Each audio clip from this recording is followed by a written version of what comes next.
नमस्कार, welcome back दोस्तों। स्वागत है आप सभी का मेरे YouTube चैनल गुमनाम नाइट में। आज मैं आप लोगों के लिए बिहार की एक ऐसे रेलवे स्टेशन की डरावनी कहानी लेकर आया हूं, जिस स्टेशन का नाम नवाबगंज हॉल्ट। यह आप बीती हमारे अविनाश भाई की जिंदगी का एक ऐसा काला सच है जिसे रात के अंधेरे में भी एकदम साफ देखा जा सकता है। तो चलिए दोस्तों, शुरू करते हैं अविनाश भाई की कहानी, अविनाश भाई की जुबानी। और हाँ दोस्तों, कृपया कहानी को पूरा सुना कीजिए, क्योंकि कहानी का असली मजा तो और में ही आता है और डर का एहसास आखिरी में ही होता है। लेकिन कहानी शुरू करने से पहले अगर आप हॉरर, थ्रिलर और असली डरावनी घटनाएं सुनना पसंद करते हैं तो मेरे भाइयों और बहनों, कृपया इस वीडियो को लाइक जरूर कर दें, शेयर करके अपने दोस्तों तक पहुंचाएं और चैनल को सब्सक्राइब करके बेल आइकॉन दबा दें, क्योंकि मैं ऐसी कहानियां लेकर रोज आपके सामने आता रहता हूं। और हाँ दोस्तों, कहानी सुनते सुनते अगर आपको कोई सीन, कोई साउंड या कोई हिस्सा असली लगे तो नीचे कमेंट में जरूर बताना, क्योंकि आपकी एक एक कमेंट मुझे और भी डरावनी कहानियां लाने की हिम्मत देता है। तो अब रात हो चुकी है, चारों तरफ खामोशी है, और अगर आप अकेले बैठकर ये कहानी सुन रहे हैं तो थोड़ा संभल कर बैठिएगा, क्योंकि आज जो मैं बताने वाला हूं वो हुआ था नवाबगंज हॉल्ट स्टेशन पर, जहां कोई भी आदमी रात के बाद रुकना पसंद नहीं करता। और वजह क्या है वो आप अभी जानने वाले हैं। तो चलिए दोस्तों, शुरू करते हैं बिना किसी देरी के इस डर की यात्रा।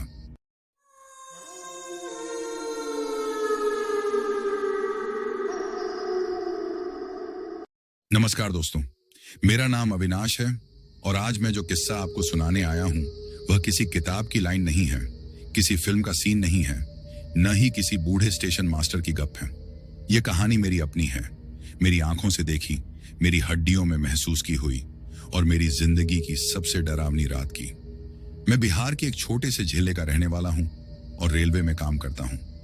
मेरी पहली पोस्टिंग हुई थी नवाबगंज हॉल्ट पर।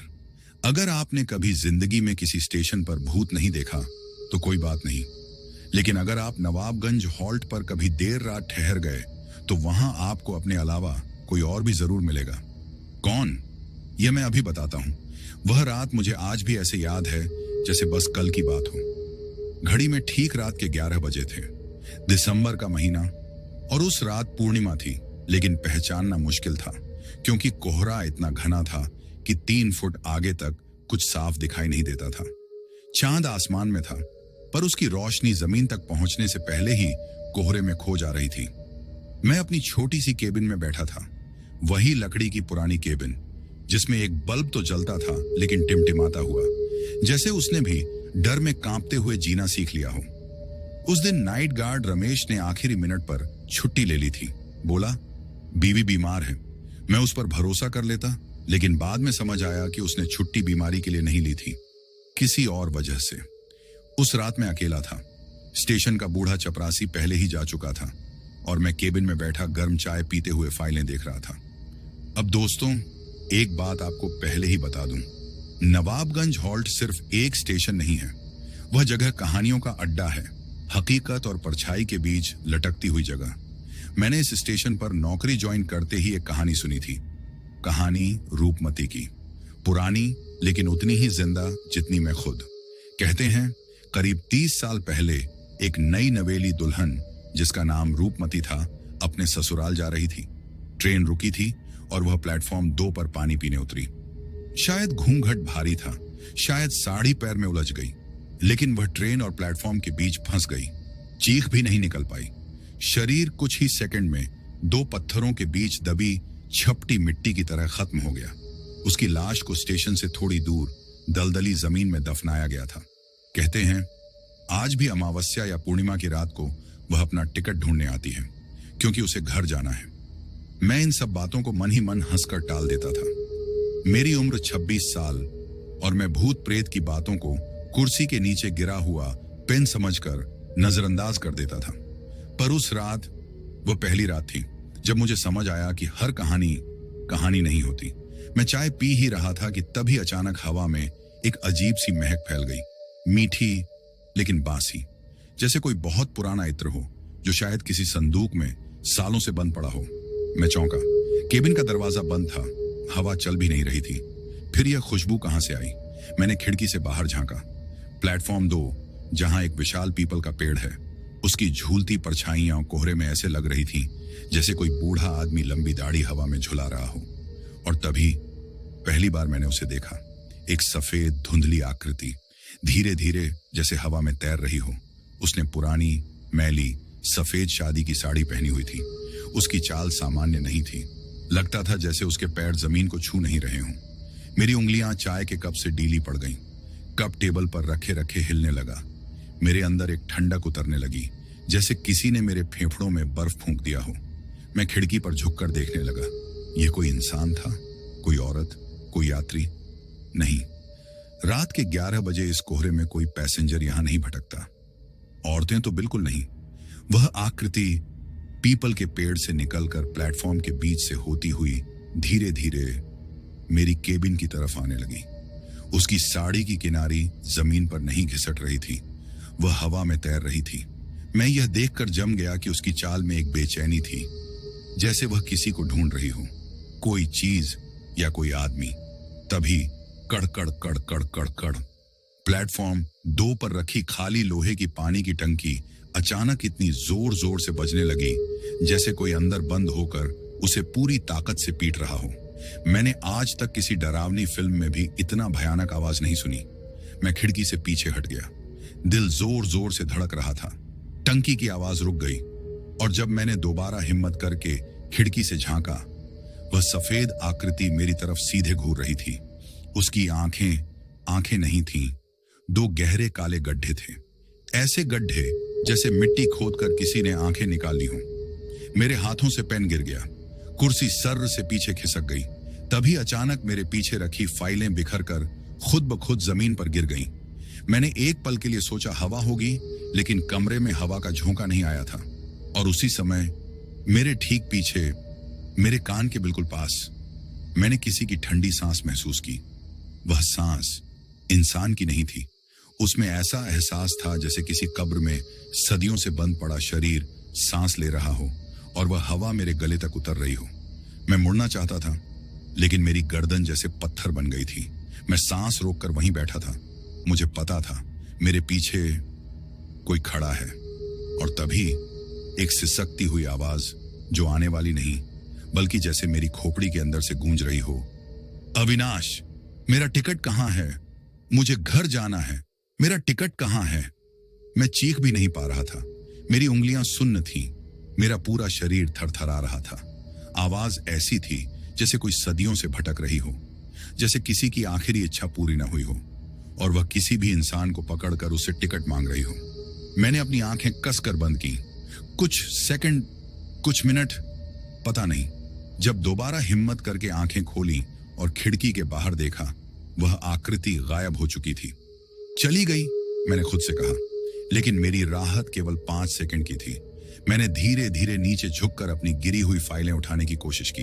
तभी किसी ने मेरे कंधे पर ठंडे, गीले, चिपचिपे हाथ से बहुत जोर से पकड़ लिया। मेरी रीढ़ की हड्डी तक ठंड दौड़ गई। मेरी सांस बीच में अटक गई। मैं मुड़ भी नहीं पा रहा था। मेरे कंधे पर पकड़ डीहाच जैसे किसी दलदली जमीन से निकले हाथ की थी। मैं बस चीखने ही वाला था कि अचानक, अरे ओ अविनाश, उठो, सो रहे हो क्या? मालगाड़ी आ रही है। यह आवाज सुनकर जैसे मैं जिंदगी में वापस लौटा। यह रमेश था, मेरा साथी नाइट गार्ड, जिसने छुट्टी ली थी, लेकिन पता नहीं क्यों वापस आ गया था। वह दरवाजे पर खड़ा था। मैं पसीने में भीगा हुआ था। मेरे हाथ कांप रहे थे। मैं उसके पास दौड़ा और बोला, रमेश, यहां कोई था? मुझे किसी ने पकड़ा था। रमेश ने पहले मुझे हंसकर देखा, लेकिन जब उसने मेरी कुर्सी के पीछे वाली जगह की तरफ देखा, उसके चेहरे का रंग उड़ गया।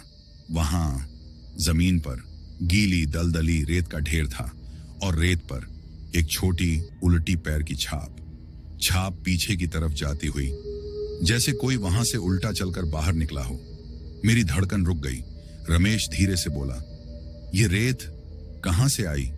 और तब समझ आया, जिस चीज ने मेरे कंधे को पकड़ा था वह इंसान नहीं थी। रमेश की आंखें उस गीली दलदली रेत को देखकर फैल गईं और उसका गला जैसे सूख गया था। उसने झुककर हाथ बढ़ाया, लेकिन बीच में ही हाथ रोक लिया। शायद उसे भी महसूस हो गया था कि यह कोई साधारण रेत नहीं थी। स्टेशन के बूढ़े कर्मचारियों की बात याद आ रही थी। जहां भी रूपमती जाती है उसके साथ दलदली जमीन की रेत जरूर आती है। यह बात मैं पहले हंसकर टाल देता था, लेकिन अब मेरे पैरों के नीचे जैसे जमीन ही खत्म हो रही थी। रमेश ने थोड़ा हिम्मत दिखाने की कोशिश की और बोला, अविनाश, तू बिल्कुल नए आदमी जैसा बर्ताव कर रहा है। यह रेत कहीं बाहर से आई होगी या तूने पानी गिराया होगा। लेकिन उसकी आवाज में वो भरोसा नहीं था। उसकी आवाज जैसे किसी खोखली बाल्टी में टकराकर वापस आ रही थी। वह खुद डर चुका था, लेकिन दिखाने की कोशिश कर रहा था कि वह नहीं डरा। मैंने कोई जवाब नहीं दिया। मैं सिर्फ उस उल्टी चलती हुई पैर की छाप को देख रहा था जो केबिन के बाहर की तरफ जा रही थी, जैसे कोई मेरी कुर्सी के पास से पीछे की तरफ चलता हुआ बाहर गया हो, कोई जो इंसान की तरह नहीं चलता। रमेश अचानक मेरी तरफ मुड़ा। चल, बाहर चलकर देखते हैं। मैंने उसका हाथ पकड़ लिया। नहीं, बाहर मत जा, अभी नहीं। लेकिन रमेश मर्दानगी दिखाने में यकीन रखता था। वह हंसते हुए बोला, अरे चलो भी, देख लेते हैं कौन था। किसी ने मजाक किया होगा। मुझे पता था यह मजाक नहीं था, लेकिन रमेश ने केबिन का दरवाजा खोल दिया। जैसे ही दरवाजा खुला, एक तेज ठंडी हवा का झोंका अंदर आया।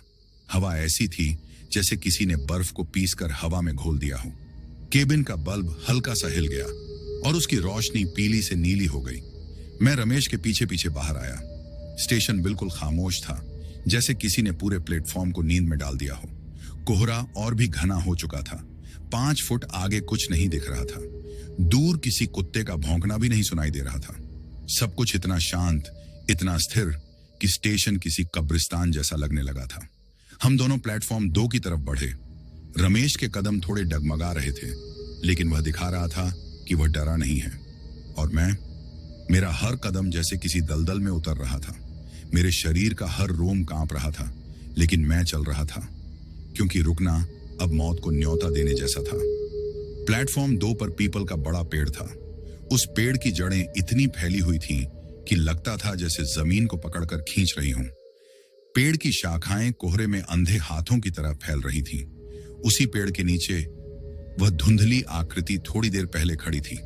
रमेश ने टॉर्च जलाई, लेकिन टॉर्च की रोशनी भी कोहरे में ढुलक कर खो जा रही थी। हम दोनों धीरे धीरे पेड़ के पास पहुंचे। अचानक ठक ठक ठक, जैसे किसी ने लकड़ी से जमीन बजाई हो। हम दोनों चौंक कर रुके। कौन है वहां?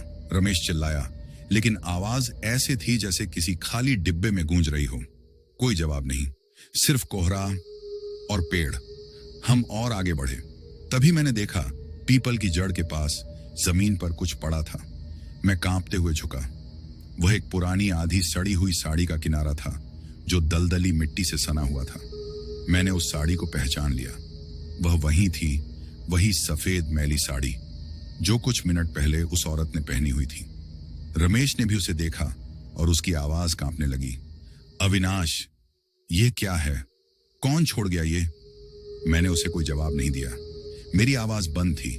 मैं सिर्फ साड़ी के उस किनारे को देख रहा था जो जैसे अभी अभी जमीन पर गिरा हो। कोई इंसान इतनी रात को यहां रहता ही नहीं। ये किसी इंसान का छोड़ा हुआ कपड़ा नहीं था। अचानक थक कड़ाम, खाली प्लेटफॉर्म पर रखी लोहे की पानी की टंकी जोर से एक बार फिर बज उठी, लेकिन इस बार आवाज पिछली बार से भी अधिक भयानक थी। इतनी जोर की कि ऐसा लगा जैसे पूरी टंकी फट जाएगी। रमेश डर कर उछल पड़ा। कौन है वहां? सामने आओ। टंकी फिर बजी, कड़ाम, और तभी उस टंकी पर सफेद पतली पतली उंगलियों के निशान उभर आए। मैंने टॉर्च फेंक दी। मेरी सांस रुक गई। टंकी पर पड़ने वाली कोहरे की रोशनी में साफ दिख रहा था, जैसे कोई अंदर से टंकी को थपथपा रहा हो, जैसे कोई बाहर आने की कोशिश कर रहा हो। रमेश थोड़ी देर तक टंकी को देखता रहा और अचानक बोल उठा, अविनाश, वापस चल, केबिन में चल, अभी। हम जल्दी जल्दी केबिन की तरफ लौटने लगे। कोहरा अब काटने लायक नहीं, चीरने लायक हो चुका था। हर कदम पर ऐसा लगता था जैसे कोई हमारे पीछे है। कान में किसी की सांस, किसी की फुसफुसाहट, किसी की चाल, सब मिलकर एक अजीब सी आवाजें बना रही थीं। मैं पीछे मुड़कर देखना चाहता था, लेकिन हिम्मत नहीं जुटा पा रहा था। केबिन के पास पहुंचकर रमेश ने तेजी से दरवाजा बंद किया और सिटकनी चढ़ा दी। वह कुर्सी खींचकर बैठ गया। उसकी सांसें भारी थीं और मेरी तो जैसे शरीर में बची ही नहीं थी। मैंने उससे कहा, तूने देखा था ना, साड़ी का टुकड़ा। वो चुप रहा। मैंने फिर पूछा, टंकी में से जो आवाज आई वो? वह फिर भी कुछ नहीं बोला। मैंने उसकी तरफ देखा। उसकी आंखें फटी हुई थीं। उसके माथे से पसीना टपक रहा था। उसके चेहरे पर डर लिखा हुआ था, वह डर जो कभी इंसान छुपा नहीं सकता। एक लंबा सन्नाटा रहा। केबिन के बाहर सिर्फ हवा की आवाज और कोहरों की सरसराहट। तभी अचानक खट खट खट, हमारे केबिन के दरवाजे पर किसी ने 3 बार दस्तक दी। मैं कुर्सी से उछल गया। रमेश की सांसें रुक गईं। हम दोनों एक दूसरे को देखने लगे। कौन है? रमेश ने डरते हुए पूछा। कोई जवाब नहीं। फिर खट खट खट, ज्यादा जोर से। मैंने हिम्मत जुटाकर कहा, कौन है बाहर? तभी दरवाजे के नीचे की 1 इंच की खाली जगह से ठंडी हवा अंदर आई और उसी हवा के साथ एक जानी पहचानी खुशबू, वही मीठी बांसी पुरानी इत्र की महक। रमेश ने घबराकर कुर्सी खींच ली। मैंने धीरे धीरे दरवाजे के पास झुककर बाहर देखना चाहा और तभी दरवाजे के नीचे की खाली जगह से एक उलटा पैर अंदर की तरफ खिसकता हुआ दिखाई दिया। मेरे अंदर की चीख बाहर नहीं निकल पाई। वह वही पैर था, वही उलटा पैर जिसकी छाप हमने देखी थी। वह धीरे धीरे रेंगता हुआ अंदर आ रहा था और जैसे ही वह दरवाजे के नीचे से आधा अंदर घुसा, दरवाजे के ऊपर किसी औरत की आवाज फुसफुसाई, अविनाश, मेरा टिकट दे दो। रमेश चिल्लाया, दौड़ अविनाश, खिड़की बंद कर।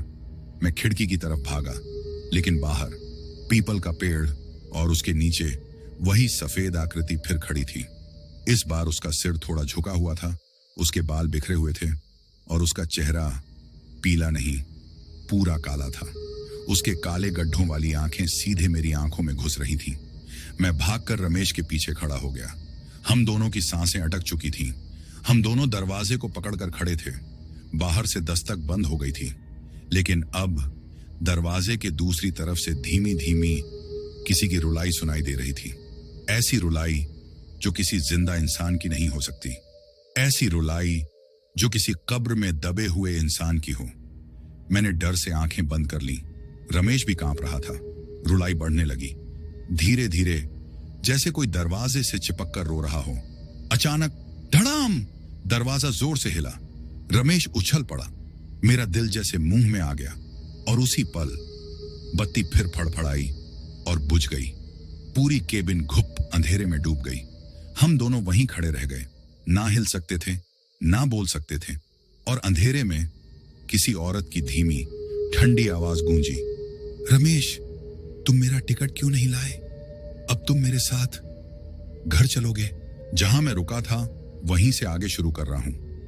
मैं उस रात डर और पसीने में भीगा हुआ केबिन के पास खड़ा था और नीचे दलदली जमीन से आती हुई आवाजों ने मेरे अंदर की हिम्मत को पूरी तरह से हिला दिया था। आप यकीन मानिए, मुझे लग रहा था कि कोई मुझे नीचे से घूर रहा है। वो कोई इंसान नहीं था, वो किसी और दुनिया का था। मैं उस अंधेरे में खड़ा था जहां सिर्फ 2 ही चीजें साफ थीं, मेरा डर और रूपमती की अदृश्य मौजूदगी। जब मैंने दूसरी बार अपना नाम पुकारते सुना, अविनाश, अविनाश, तो मेरे हाथ पैर सुन्न हो चुके थे। ऐसा लगा जैसे मेरा पूरा जिस्म लकवा मारकर खड़ा रह गया हो। मैंने केबिन की तरफ देखा और मुझे लगा जैसे अंदर किसी ने अभी अभी खिड़की से पर्दा हटाया हो। लेकिन दोस्तों, वहां कोई नहीं था।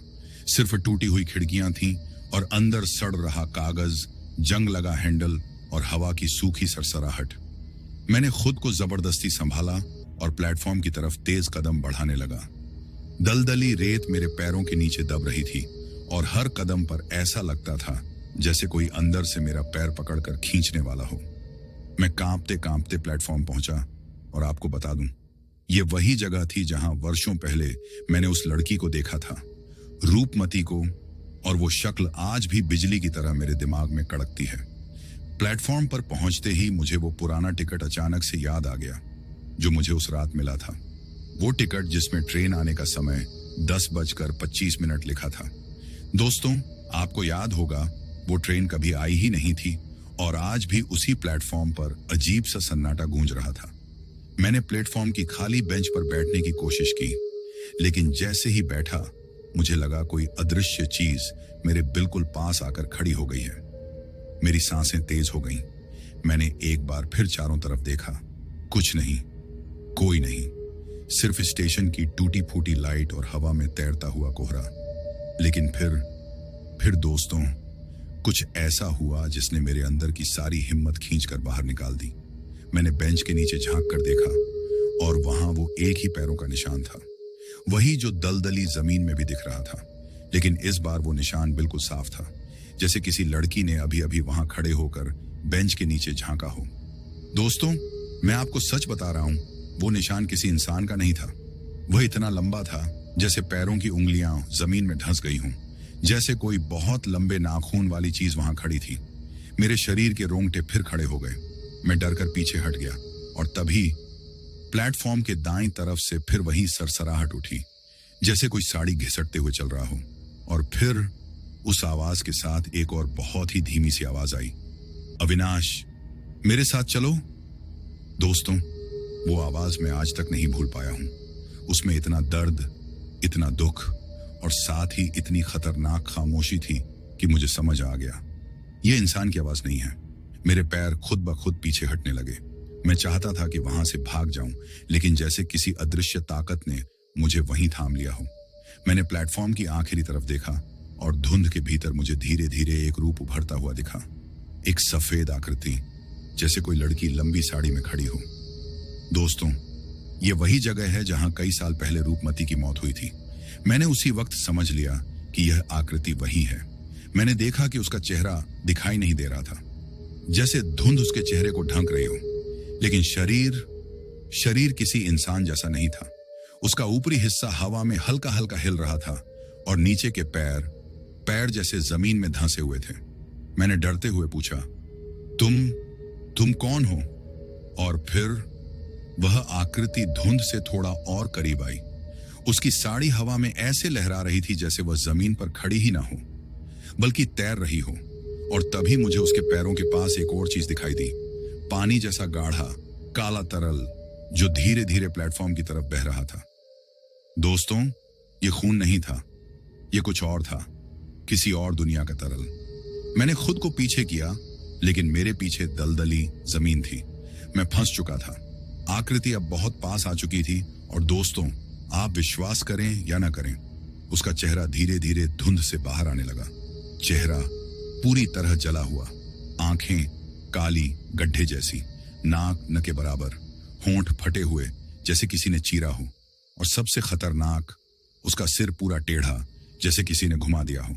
मेरी धड़कन रुकने लगी, मेरी आवाज जैसे गायब हो गई और तभी वह आकृति मेरे बिल्कुल पास आ गई और अपने जले हुए चेहरे को मेरे चेहरे से लगाकर फुसफुसाई, अविनाश, तुम्हें याद है मैं कौन हूं? दोस्तों, मेरे दिमाग में बिजली सी कौंधी। वो आवाज, वो चेहरा, वो आकृति, ये वही लड़की थी जिसे मैं सालों पहले नवाबगंज हॉल्ट पर मिला था, वही जिससे मैं बात कर रहा था, वही जो अचानक हवा में गायब हो गई थी, वही जिसने पहले मुझे टिकट दिया था। वह रूपमती थी, लेकिन अब वह इंसान नहीं थी, वह भटकती हुई आत्मा थी। मेरे पैरों ने जवाब दे दिया। मैं जमीन पर गिर गया। रूपमती की आकृति मेरे बिल्कुल ऊपर झुक गई। उसका चेहरा इतना पास आ गया कि उसकी सड़ी हुई त्वचा की बदबू मेरे नाक में भर गई। और दोस्तों, उसी पल मैंने देखा, उसके गाल पर मिट्टी चिपकी हुई थी, वही दलदली मिट्टी, यानी वह जमीन से निकल कर आई थी। मैंने कांपते हुए कहा, तुम क्या चाहती हो? और दोस्तों, उस सवाल ने उस आत्मा को और भी भयानक बना दिया। उसका चेहरा अचानक से मोड़ खाकर एक अजीब कोण पर चला गया, जैसे कोई हड्डी की आवाज आई हो। उसकी आवाज तेज और भारी हो गई, अविनाश, तुमने मुझसे वादा किया था कि तुम वापस आओगे। तुमने कहा था कि तुम मुझे अकेले नहीं छोड़ोगे, लेकिन तुम मुझे छोड़कर चले गए। तुम मुझे मरने दिया, तुमने मुझे धोखा दिया। दोस्तों, मैं पत्थर की तरह जम गया। मैंने कभी कोई वादा नहीं किया था, लेकिन उस आत्मा को शायद ऐसा लगता था कि मैंने उसे उसके मरने के समय धोखा दिया था। रूपमती ने अपना हाथ मेरी गर्दन पर रखा। दोस्तों, वह हाथ ठंडा नहीं था, वह बर्फ से भी ज्यादा ठंडा था, जैसे किसी मुर्दे ने छुआ हो। मेरा दम घुटने लगा। उसने धीरे धीरे मेरा चेहरा सहलाया और कहा, अब तुम मेरे साथ चलोगे, हमेशा हमेशा। मैं पूरी ताकत से पीछे हटने लगा, लेकिन उसने मेरा कंधा पकड़ लिया। उसकी पकड़ इतनी मजबूत थी कि मेरी हड्डियां चटकने लगी। मैं चिल्लाने की कोशिश कर रहा था, लेकिन आवाज नहीं निकल रही थी। और तभी अचानक स्टेशन पर दूर से एक टॉर्च की रोशनी पड़ी। वह रेलवे का गार्ड था, रमेश। दोस्तों, रमेश उस रात ड्यूटी पर नहीं था, लेकिन न जाने क्यों वह स्टेशन आ गया था। उसने जैसे ही मुझे देखा, वह चिल्लाया, अविनाश रुको, वहां मत खड़े रहो। रूपमती ने टॉर्च की रोशनी देखते ही अपना चेहरा पलट लिया। और दोस्तों, जो हुआ वह और भी डरावना था। उसने एक ही झटके में अपना पूरा चेहरा 180 डिग्री घुमा दिया। फिर वह पीछे की तरफ खिसकने लगी, जैसे इंसान नहीं, रेंगने वाला जानवर हो। रमेश दौड़ता हुआ मेरे पास आया और मुझे खींचकर प्लेटफॉर्म के बीच में ले आया। उसने कांपते हुए पूछा, ये कौन थी? तुम किससे बात कर रहे थे? मैं कुछ जवाब देता उससे पहले प्लेटफॉर्म के कोने में खड़ी रूपमती धीरे धीरे साड़ी उड़ाते हुए दलदली जमीन की तरफ उतरने लगी। उसकी उंगलियां रेत को खरोंच रही थीं और उसकी आवाज दूर से आई, अभी तो मैंने तुम्हें छोड़ा है अविनाश, लेकिन तुम बच नहीं पाओगे। अगली बार जब मैं बुलाऊंगी तुम्हें आना होगा। दोस्तों, उसकी आवाज हवा में गायब हो गई। कोहरा और गहरा हो गया और उसी पल चुप्पी छा गई। रमेश ने मेरे कंधे पर हाथ रखा और कहा, तुम खतरे में हो अविनाश, ये आत्मा तुम्हें छोड़ने वाली नहीं है। और दोस्तों, मैं जानता था वह सही कह रहा था। दोस्तों, उस पल मेरे अंदर डर इतना भर गया था कि मेरी रूह तक कांप उठी थी। उस वक्त पूरी दुनिया जैसे थम गई थी। स्टेशन का बाकी हिस्सा बिल्कुल शांत था। सिर्फ दूर कहीं से कुत्तों के भौंकने की आवाज और हवा में बहती उदास सी सरसराहट। प्लेटफॉर्म की लाइटें हवा के झोंकों से टिमटिमा रही थीं, जैसे किसी पल भी बुझ जाएंगी और मुझे अंधेरे में फेंक देंगी। रमेश ने मुझे कंधे से हिलाया, चलो यहां से, अभी के अभी। यह जगह ठीक नहीं है। तुम समझ नहीं रहे हो अविनाश, यह आत्मा किसी इंसान की नहीं, किसी अधूरे बदले की आत्मा है। मैंने हिम्मत करके उससे पूछा, तुमने वो देखा? रमेश का चेहरा चौक की तरह सफेद था। वो एक पल मेरी तरफ देखता रहा, फिर धीमी आवाज में बोला, मैंने उससे भी ज्यादा देखा है अविनाश, जितना तुम सोच भी नहीं सकते। दोस्तों, उसके इस जवाब ने मेरी रीढ़ में जैसे बिजली दौड़ा दी। वह कुछ बताना चाहता था। उसके चेहरे पर कई राज छिपे थे, वो राज जिन्हें वह सालों से दबाए बैठा था। मैंने उसके कंधे पकड़े, क्या देखा है तूने? मुझे सब बता, वरना मैं पागल हो जाऊंगा। लेकिन रमेश ने मेरा हाथ हटाया और बोला, यहां नहीं, यहां बोलना ठीक नहीं। यहां उसकी नजर पड़ जाती है। वह हर आवाज सुनती है, हर सांस महसूस करती है। चल, केबिन के पीछे वाली टंकी पर चल, वहां थोड़ी दूरी पर उसकी पकड़ कम होती है। दोस्तों, उस वक्त डर ने दबाव डाल रखा था, लेकिन मैं रमेश के पीछे पीछे चल पड़ा। हम दोनों प्लेटफॉर्म से निकलकर टंकी की तरफ जाने लगे। टंकी के पास की मिट्टी सख्त थी, लेकिन उसके आसपास फैला कोहरा और भी घना हो गया था, जैसे हर कदम उसके भीतर हमें खींच रहा हो। रमेश बीच बीच में रुककर चारों तरफ देखता, जैसे उसे डर हो कि कोई पीछा कर रहा है। उसकी चाल तेज होती जा रही थी। हम धीरे धीरे पुराने पीपल के पेड़ के पास पहुंच गए। दोस्तों, यह वही पेड़ था जिसे स्टेशन वालों ने कभी काटने की कोशिश नहीं की, क्योंकि कहते हैं उसमें किसी आत्मा का वास है। पेड़ के नीचे हवा हमेशा उल्टा बहती थी, यानी आसपास हवा दाएं से बाएं जाती थी, लेकिन पेड़ के नीचे बाएं से दाएं। यह हमेशा से स्टेशन की एक खौफनाक बात रही है। रमेश ने रुकते हुए कहा, यहीं रुक और अब मेरी बात शांति से सुन। मैं धड़धड़ाते दिल को पकड़ते हुए पेड़ के तने से टिक गया। हवा मेरे चेहरे को किसी ठंडे हाथ की तरह छू रही थी। रमेश ने बोलना शुरू किया, अविनाश, रूपमती को मैं जानता था। दोस्तों, यह सुनते ही मैं जैसे पत्थर का हो गया। क्या मतलब? तू उसे जानता था? रमेश की आंखें डर से भरी थीं। हाँ, जब तुम उसे पहली बार मिले थे, मैं भी यहां था। उस रात मैंने उसे देखा था, तुम दोनों को देखा था। मैंने घबराते हुए पूछा, उस रात क्या हुआ था? वो अचानक गायब कैसे हुई? वो मरी कैसे? रमेश ने भारी सांस ली और पेड़ की शाखों को ऊपर देखते हुए बोला, रूपमती यहां किसी ट्रेन का इंतजार कर रही थी। उसे कहीं जाना था और वो आखिरी रात थी जब उसे जिंदा देखा गया। तुमसे मिलने से कुछ घंटों पहले वह इसी दलदली जमीन के पास किसी से बात कर रही थी। मैंने वो आवाज सुनी थी। वह किसी से झगड़ रही थी, कोई आदमी था, लेकिन उसका चेहरा मैं नहीं देख पाया। बस उसके जूते दलदली मिट्टी में ढंसते हुए देखे थे। मेरा गला सूख गया। कौन था वो आदमी? रमेश ने सिर हिलाया। पता नहीं, लेकिन उसके जाने के कुछ देर बाद स्टेशन पर सब कुछ शांत था और रात को करीब 12 बजे मैंने एक चीख सुनी। ऐसी चीख कि मेरा दिल आज भी उससे कांप जाता है। मैं कोशिश करके नीचे दलदल की तरफ भागा, पर सिर्फ उसके पैरों के निशान थे और फिर वो भी धीरे धीरे दलदल के अंदर गायब हो गए। दोस्तों, उस पल मेरे पैरों की नसें कांपने लगी। मैंने पूछा, लेकिन उसका शरीर कहां गया? रमेश ने कांपती आवाज में कहा, शरीर कभी मिला ही नहीं। एक पल के लिए पूरी हवा रुक गई, पेड़ का पत्ता तक नहीं हिला। मैंने हकलाई आवाज में पूछा, और तुम्हें क्या लगता है उसकी मौत कैसे हुई? रमेश ने जो कहा उसने मेरी रूह अंदर तक जमा दी। मुझे लगता है उसे किसी ने उस दलदल में धकेला था। मैं एकदम सन्न।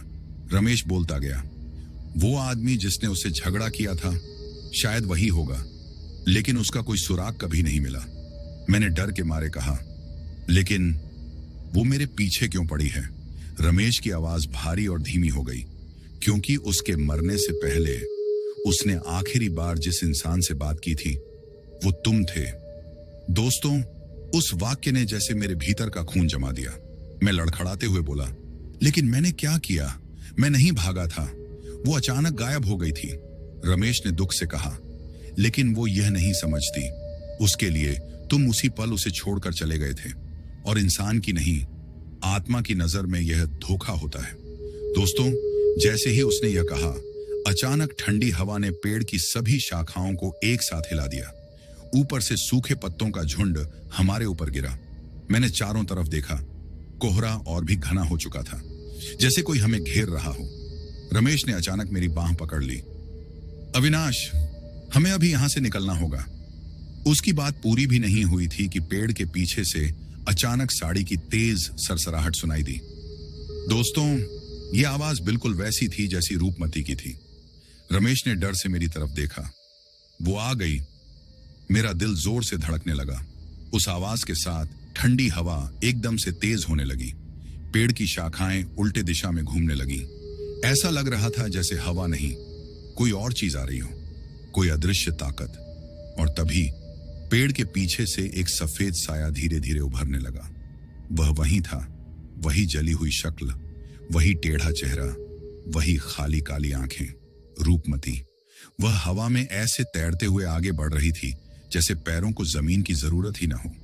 उसने मुझे देखकर कराहती आवाज में कहा, अविनाश, तुम यहां क्यों आए हो? उसकी आवाज धीमी थी, लेकिन इतनी गहरी कि दिल में चुभती चली जाए। मैंने खुद को पीछे किया। मैं नहीं आया, मैं सिर्फ। वह चीख पड़ी, इतनी तेज कि पूरा स्टेशन हिल गया। झूठ बोलते हो, तुम वापस आए हो, मेरे लिए आए हो। दोस्तों, उसकी चीख हवा में कांपती रही।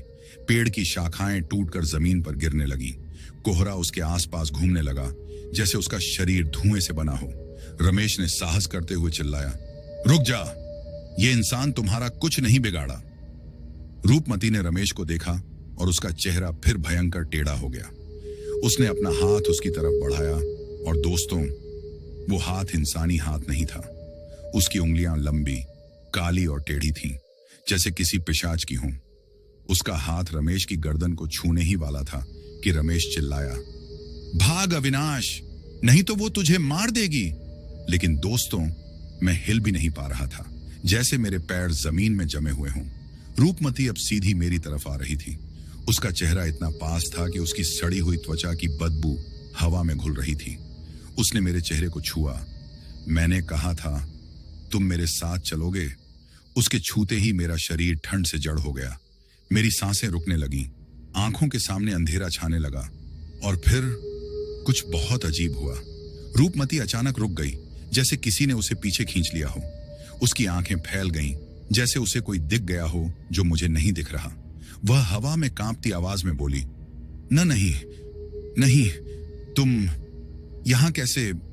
दोस्तों, मुझे समझ नहीं आया कि वह किससे बात कर रही थी, लेकिन उसका डर मेरे डर से भी ज्यादा था। रमेश ने कांपते हुए कहा, क्या हुआ? ये किससे? और तभी रूपमती पीछे की तरफ खिसकने लगी। उसके चेहरे पर गुस्सा नहीं, डर था। उसने एक आखिरी बार मुझे देखा और बोली, अविनाश, वो आ रहा है, तुम बच नहीं पाओगे। जैसे ही उसने यह कहा, वह तेज हवा में उठी, साड़ी चारों तरफ घूमी और वह अचानक दलदल की दिशा में उड़कर अंधेरे में गायब हो गई। मैं और रमेश वहीं खड़े रह गए, कांपते हुए, सन्न, हक्का बक्का। दोस्तों, रूपमती तो चली गई, लेकिन उसकी आखिरी लाइन मेरे दिल में गड़ गई। वो आ रहा है, तुम बच नहीं पाओगे। वो कौन था? वह किससे डर रही थी? आखिर कौन सी ताकत रूपमती जैसी आत्मा को डराकर भगा सकती है? उस रात जब मैं दलदली जमीन के ठीक किनारे पर अपने ही खून और मिट्टी से लथपथ पड़ा था और मेरे सामने वही बिना सर वाली परछाई खड़ी थी जिसने मुझे घसीटकर इस मौत के कुएं जैसी जगह तक ला दिया था, तो उस पल मुझे ऐसा लगा कि आज मैं अपने जीवन का आखिरी सूर्योदय नहीं देख पाऊंगा। वो परछाई जिसका शरीर इंसान जैसा था, लेकिन सिर की जगह सिर्फ एक धुंधला सा धुआं उठ रहा था, मेरे ऊपर झुककर ऐसे देख रही थी जैसे कोई अपनी अधूरी भूख पूरी करने वाला हो। और उसके ठीक पीछे प्लेटफॉर्म 2 की वो पुरानी पानी की टंकी आधी रात की हवा में हिल रही थी, जैसे उसकी धातु खुद डर के मारे कांप रही हो।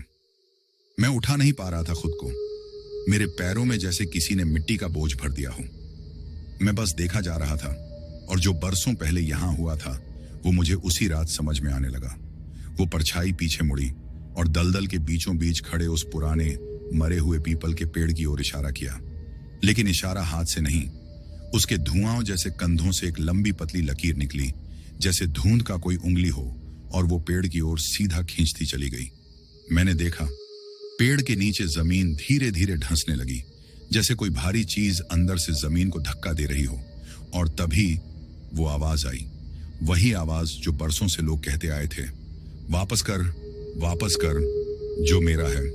दोस्तों, उस आवाज में ऐसा गुस्सा था कि आदमी चाहे कितना भी हिम्मत वाला हो, उसकी रूह कांप जाए। मैं डर के मारे पीछे हटना चाहता था, लेकिन मेरे पैर जमीन में चिपके हुए थे। अचानक दलदल के बीचों बीच काली मिट्टी फटने लगी और एक सड़ती हुई इंसानी हाथ बाहर निकला। उसके नाखून आधे टूटे हुए, खून से भरे और त्वचा गल चुकी थी। मेरे अंदर की धड़कन रुकने वाली थी और इससे पहले कि मैं कुछ समझ पाता, एक और हाथ बाहर आया। दोनों हाथ जमीन पकड़कर ऊपर खींचने लगे और धीरे धीरे एक पूरा शरीर दलदल में से बाहर आ रहा था। लेकिन दोस्तों, वो शरीर इंसानी था, पर हालत इंसानी नहीं। उसके गले से सिर अलग था, सीने की हड्डियां उभरी हुई, कपड़े फटे हुए और शरीर पर जैसे कोई जानवर पंजों से काटता आया हो। बिल्कुल उसी तरह जिस तरह किसी ने उस रात यहां हुआ हो, कई साल पहले। मैंने कांपते हुए कहा, कौन हो तुम? और तभी दलदल से उठता हुआ वो सिरहीन शरीर ठहर गया। उसका धड़ आगे की ओर झुका और उसके हाथों ने मिट्टी में उंगलियों से एक निशान खींचा, सीधा मेरी ओर। अचानक हवा में धुंध का धुआं फटता हुआ मेरे सामने घूमने लगा, जैसे सैकड़ों आत्माओं की सांसें एक साथ छोड़ी जा रही हों। और उस धुंध के बीच से एक बेहद धीमी लेकिन साफ आवाज आई, मेरी अधूरी मौत तेरे हाथों में है। दोस्तों, मैं समझ नहीं पाया कि इसका क्या मतलब है, लेकिन तभी मुझे एक चीज याद आई, वो फटे हुए खून के धब्बे जो प्लेटफॉर्म 2 की पुरानी दीवार के पीछे मिले थे, वो पुराना बस्ता जो कबाड़ में फेंका मिला था, और वो टूटी हुई टॉर्च जो मैंने केबिन के पास देखी थी। शायद यह सब किसी एक ही इंसान का था, शायद वही जो इस दलदल में फेंक दिया गया था। उसी समय सिरहीन शरीर ने दोनों हाथ ऊपर उठाए, जैसे किसी अदृश्य सिर को थाम रहा हो, और धुंध में एक गोल सा आकार बनने लगा। मैंने डर के मारे आंखें आधी बंद कर ली। कुछ ही सेकंड बाद धुंध गाढ़ी होकर एक आकृति में सिमट गई, एक इंसानी सिर जैसी आकृति, लेकिन वो पूरी तरह नहीं बनी थी। उस पर मांस नहीं था, बस एक सफेद धुंध से बना खुश्क चेहरा। मेरे कानों में वही आवाज फिर गूंजी, तू अकेला नहीं आया, तेरा पीछा वो भी कर रहा है। मैं घबरा गया। मैंने पूछा, कौन पीछा कर रहा है? और अगले ही पल पीछे से तेज कदमों की आवाज आने लगी, ठप ठप ठप।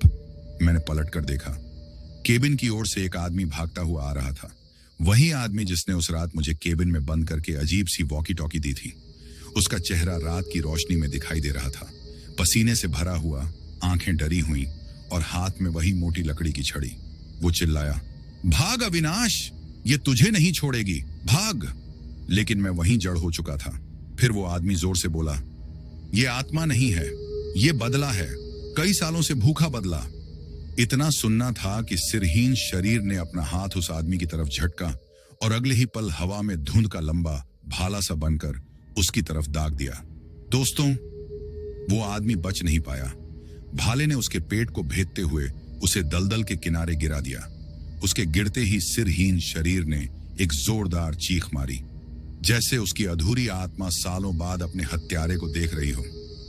मैं समझ गया, वो आदमी वही था जिसने कभी इस सिरहीन इंसान की हत्या की थी और उसे दलदल में फेंका था, और आज वो बदला पूरा होने आया था। लेकिन दोस्तों, डर तब हुआ जब वो आत्मा उस आदमी का शरीर दलदल में घसीटने लगी। वो आदमी दर्द से चिल्ला रहा था, बचाओ, बचा लो, मैं नहीं था अकेला। अचानक सिरहीन आत्मा रुक गई। उसने अपना धड़ मेरी ओर मोड़ा और मिट्टी पर उंगलियों से लिखना शुरू किया। बाकी कौन? मैंने कांपते हुए कहा। मुझे नहीं पता। तभी उस मरते हुए आदमी ने फटते गले से चीखा, वो स्टेशन मास्टर, उसने कहा था कि इसे खत्म कर दो, ये बहुत जानता है, बहुत। मेरी सांसें बंद होने लगी। Station master? वो शांत, धीरे धीरे बोलने वाला इंसान जो हमेशा कहता था, प्लेटफॉर्म 2 की तरफ मत जाया करो। तो क्या वो डराकर रोकना चाहता था या सच छुपाना चाहता था? स्टेशन मास्टर कहां था उस समय? केबिन के तीनों फाटक क्यों बंद थे? और रात में मैंने केबिन के अंदर 2 परछाइयां क्यों देखी थीं? दोस्तों, मैं समझ गया था, ये खेल सिर्फ आत्माओं का नहीं, इंसानों का भी था। सिरहीन आत्मा अब धीरे धीरे मेरी ओर बढ़ने लगी। उसके कंधों से फिर धुंध उठने लगी। उसके कदमों के नीचे दलदल बुलबुले छोड़ रहा था। मैं डर के मारे पीछे हट रहा था, लेकिन वो आवाज आई, तू देख चुका है, अब तू बचेगा नहीं जब तक मुझे मेरा सच नहीं मिलता। मैंने हिम्मत कर कहा, मुझे छोड़ दो, मैं तुम्हारी मदद करूंगा। बस कैसे मरे थे तुम, ये बता दो। वो रुका। उसकी धुंध की गर्दन मेरी ओर झुकी और फिर अचानक दलदल के बीच से एक और पुरानी चीज बाहर तैर कर आई, एक आधी जली हुई डायरी। सिरहीन शरीर ने उसकी ओर इशारा किया। मैंने कांपते हुए उसे उठाया। उसके पन्ने गीले थे, पर कुछ लाइनें साफ दिख रही थीं। आज रात प्लेटफॉर्म 2 पर जो हुआ, उसे कोई नहीं जान पाएगा। उसका सिर हम हटा देंगे ताकि पहचान न हो सके, और शरीर दलदल में ताकि फिर कोई सबूत न मिले। दोस्तों, डायरी पर हस्ताक्षर था, स्टेशन मास्टर, नवाबगंज हॉल्ट। अब सब कुछ सामने था, लेकिन एक सवाल अभी भी जिंदा था। अगर स्टेशन मास्टर ने उसे मारा था तो वो आज कहां है? अचानक प्लेटफॉर्म से सीटी की आवाज आई। मध्य रात्रि की ट्रेन? हाँ, वही जो सालों से बंद थी। ट्रेन धीरे धीरे प्लेटफॉर्म 2 पर रुकने लगी, लेकिन उसमें कोई इंसान नहीं था, सिर्फ अंधेरा। सिरहीन आत्मा मेरी तरफ मुड़ी और धूं की उंगलियों से 2 शब्द हवा में लिखे, समय खत्म। दोस्तों, उस रात क्या हुआ? ट्रेन क्यों आई? स्टेशन मास्टर कहां था? और मैं उस दलदल से कैसे जिंदा निकला?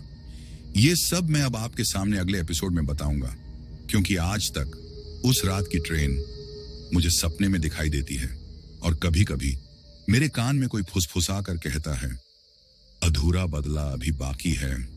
तो दोस्तों, ये थी नवाबगंज हॉल्ट की वो सच्ची घटना, एक ऐसी रात जिसने मेरी जिंदगी हमेशा के लिए बदल दी। आज भी जब कभी ट्रेन उस हॉल्ट के पास से गुजरती है तो धुंध के बीच से आती हुई एक धीमी सिसकती आवाज मेरे कानों में वही शब्द दोहराती है, मेरा टिकट कहां है? आपने ये पूरी कहानी सुनी।